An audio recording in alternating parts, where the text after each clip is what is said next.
Ayan po ang ating egg. Iubos po natin ang egg. Para po masarap.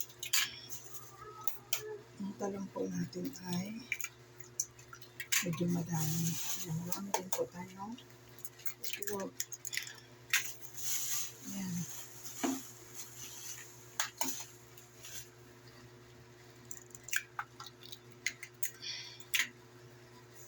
Kasama ang shell. Alisin po natin.